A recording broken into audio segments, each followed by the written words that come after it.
Ya, kawan-kawan, Sudirman adalah seorang pemuda yang cerdas dan tangkas.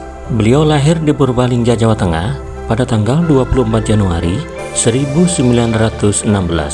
Semasa muda, beliau adalah termasuk siswa yang berprestasi dan sudah mampu untuk memimpin sebuah organisasi pemuda dengan bekal kedisiplinan, religius, dan sudah nampak jiwa kepemimpinannya yang tegas namun sabar.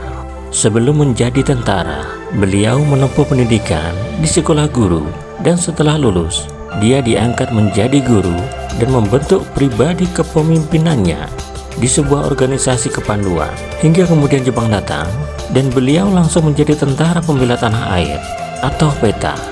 Hingga setelah proklamasi kemerdekaan 1945, beliau diangkat menjadi Panglima Besar TNI yang pertama pada saat usianya masih 29 tahun.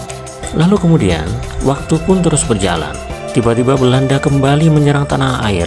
Kemudian negara dalam keadaan genting. Hingga kemudian dengan sisa-sisa kemampuan yang ada, Panglima Sudirman memutuskan untuk melakukan perlawanan dengan siasat perang gerilya bersama pasukan tentaranya. Beliau memimpin dan berjuang dari satu tempat ke tempat yang lain, dari hutan ke hutan, dan dari satu kota hingga ke kota yang lain. Perlawanan dan perjuangan melawan Belanda terus berlangsung di bawah komandonya. Hingga pada suatu hari, tiba-tiba beliau menderita sakit. Dadanya sesak dan tidak mampu lagi untuk berjalan. Dan ternyata beliau menderita tuberkulosis atau TBC parah. Namun, beliau tetap bertahan dan tidak mau menyerah dengan kondisi kesehatannya. Dia ingin terus berjuang dan mengusir penjajah. Semua pasukan menjadi terharu dan akhirnya membuat ide untuk membuat sebuah tandu, dan jadilah tandu itu. Dan bersama tentara Indonesia, beliau menyusuri hutan, lembah, bukit, dan gunung untuk mengatur siasat, menghimpun kekuatan, dan mengatur rencana penyerangan. Dan strategi perangnya telah terbukti bisa melumpuhkan Belanda di berbagai wilayah, termasuk di kota Nganjuk ini. Beliau juga memimpin perlawanan melawan Sekutu Danika di Ambarawa, dan bersama Tentara Keamanan Rakyat atau TKR sudah terbukti mampu mengusir dan menghabisi para penjajah itu. Dan hingga pada akhirnya Belanda pun menyerah kalah dan tak mampu mengalahkan perjuangan Panglima Sudirman bersama tentara dan rakyat Indonesia. Kemudian Belanda akhirnya mau mengakui kedaulatan kemerdekaan Indonesia dan segera pergi dari tanah air ini. Namun tidak beberapa lama kemudian, Panglima Sudirman jatuh sakit dan akhirnya meninggal dunia pada tanggal 29 Januari 1950 di Magelang. Bangsa Indonesia berduka karena harus kehilangan sosok pemimpin perjuangan yang gigih dan tak kenal menyerah. Dialah Panglima Besar kita, Jenderal Sudirman. Beliau adalah inspirasi, panutan, guru, dan pemimpin yang hebat. Kecerdasannya, siasatnya, dan skenarionya untuk menggempur Belanda telah terbukti nyata, dan Belanda pun akhirnya bisa ditaklukkan dan menyerah kalah. Sosok pemimpin yang disiplin, keras, namun selalu rendah hati. Beliau selalu menyayangi tentaranya dan tidak pernah membeda-bedakan satu sama lainnya. Baginya, tidak ada pemimpin atau bawahan di dalam perjuangan. Semuanya sama, senasib dan sepenanggungan.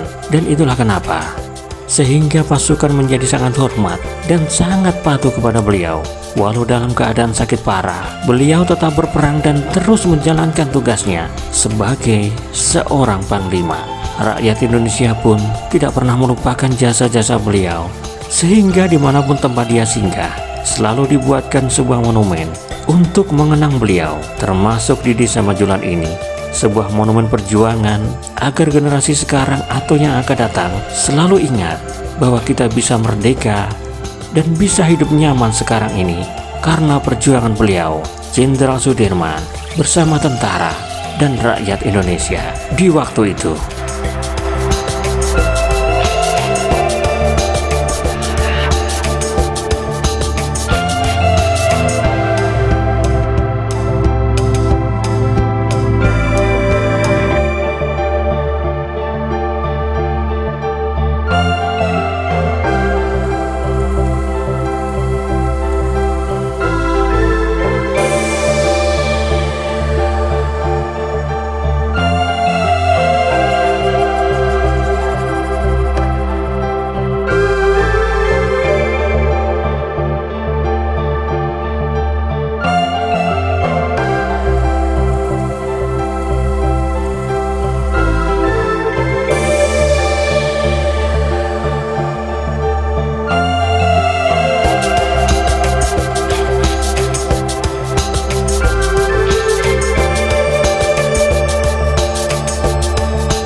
yang lahir dari seorang pekerja pabrik gula di Kalibagor, Banyumas yang bernama Karsidi Kartowiraji dan seorang wanita keturunan Wedana Rembang yang bernama Siem. Kemudian beliau diasuh oleh pamannya yang merupakan seorang camat di Rembang Purbalingga yang bernama Raden Cokro Sunaryo, dan berkat pamannya itu beliau bisa mengenyam pendidikan yang layak hingga bisa menjadi seorang guru.